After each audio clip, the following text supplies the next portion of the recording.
ગાંધીનગરની ઇન્ડ્સ યુનિવર્સિટીના ઇન્ટરનેશનલ ડાયરેક્ટરે વિદેશી યુવતી સાથે છેડતી કરતા ખળભળાટ.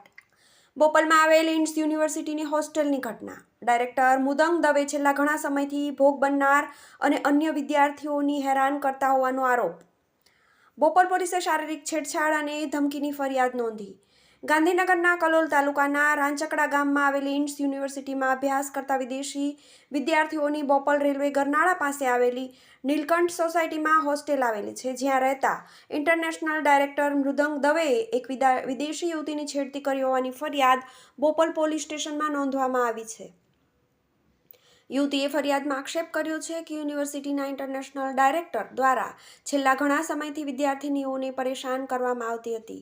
આ સમગ્ર મામલે બોપલ પોલીસે તપાસ શરૂ કરી છે. આ સમગ્ર બનાવની વિગતો એવી છે કે દક્ષિણ આફ્રિકાના એક દેશની નાગરિક 21 વર્ષીય યુવતી રાંચરડામાં આવેલી ઇન્ડ્સ યુનિવર્સિટીમાં અભ્યાસ કરે છે.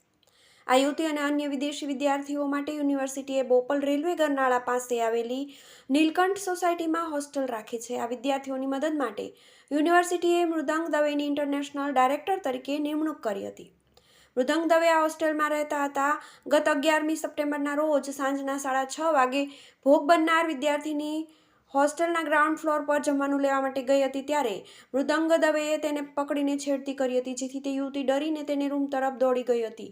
ત્યારે પણ મૃદંગ દવે તેની પાછળ આવીને ફરીથી શારીરિક છેડતી કરી હતી. જોકે યુવતી તેના રૂમમાં જતી રહી હતી. આ દિવસે મૃદંગ દવેએ યુવતીને સાંજની ઘટના સંદર્ભમાં ધમકી આપી હતી કે જો તે વાત કોઈને કહેશે તો જાનથી મારી નાખશે, જેથી યુવતી ગભરાઈ ગઈ હતી અને તે પછી પણ મૃદંગ દવે તેના પર ગંદી નજર કરતો હતો. આ બાબતે યુવતીએ તેના ભાઈને ફોન કરીને જાણ કર્યા બાદ સમગ્ર બાબતે બોપલ પોલીસ મથકે ફરિયાદ નોંધાવી હતી. યુવતીએ ફરિયાદમાં આક્ષેપ કર્યો છે કે ઇન્ટરનેશનલ ડાયરેક્ટર મૃદંગ દવેએ અન્ય એક યુવતીની છેડતીનો પ્રયાસ કર્યો હતો. આ અંગે બોપલ પોલીસે છેડતી અને ધમકી આપ્યાનો ગુનો નોંધી કાયદેસરની કાર્યવાહી હાથ ધરી છે. TV18 news